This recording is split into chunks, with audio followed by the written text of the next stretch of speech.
The St. Louis airport will operate on a very limited basis tonight before opening up more on Sunday. Its terminals and concourses took a powerful hit from a storm that spawned a tornado. Still, officials are amazed that no one died from the system, especially considering the heavy damage it left behind. Nanette Sosa has more from Atlanta. A memorable weekend in the St. Louis area for all the wrong reasons.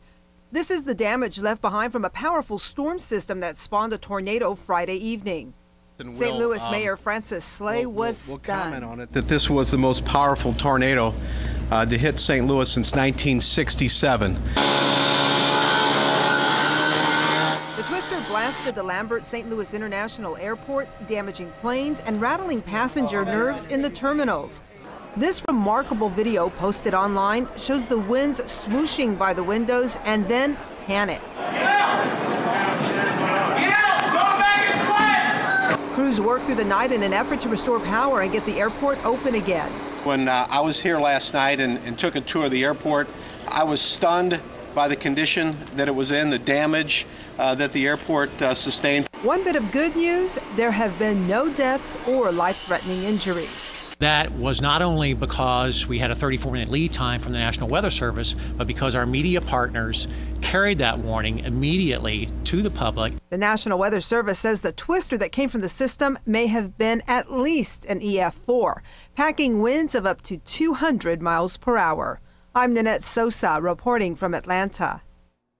Alabama emergency management officials say the Federal Emergency Management Agency has denied federal assistance to Sumter and Marengo counties after last Friday's storms. State officials say FEMA determined that the severity of the damage to buildings was not beyond the capability of the state and local governments and volunteer agencies to handle. Alabama Emergency Management Agency Director Art Faulkner said state officials are disappointed in the decision. Governor Robert Bentley has 30 days to decide if he wants to appeal FEMA's decision. After the stormy weather this week, Tuscaloosa's parks were happy to welcome guests to enjoy the beautiful weather with their annual Picnic in the Park event. All the Alabama parks, including Lake Lorraine, held their Picnic in the Park event to encourage people out of their homes and into the water. They offered discounted entrance fees and equipment rentals. Everybody that came out to Lake Lorraine were entered into a drawing for a free 2-night camping pass. WVUA caught up with some park goers that say this is the perfect weekend.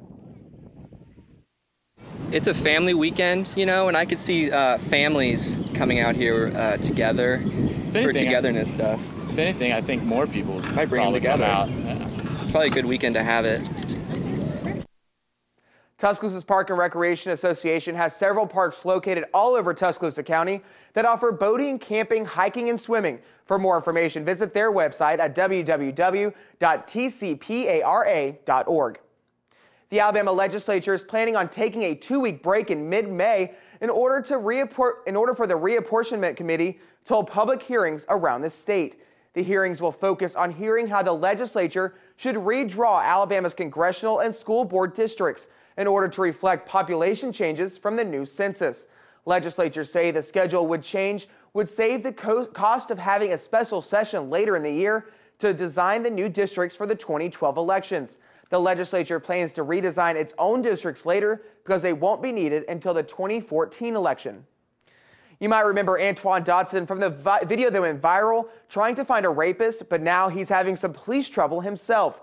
Dodson is accused of marijuana possession and other minor charges in Huntsville. Dodson was booked on 5 misdemeanor charges after he was stopped and pulled over for allegedly speeding early Saturday morning. A message on Dodson's Twitter account about 11:30 a.m. read in part, "Just got out of jail off a weak charge." People in Barry were getting outside today to celebrate their hometown's history. Barry, Alabama held a heritage festival today to bring their community together for food, fun, and shopping. After last year's event was canceled due to tornadoes, this weekend's weather made the event a huge hit. The Heritage Festival included carnival rides, live music, antique car show, and down-home Southern food. One volunteer talked to WVUA about why the event means so much to the people of Barry. I think it's very important that we do teach our young people to appreciate their roots, and then a day like today gives the opportunity to do that. Locals say even though life may take them elsewhere, there's something about their hometown of Barry that keeps them coming back.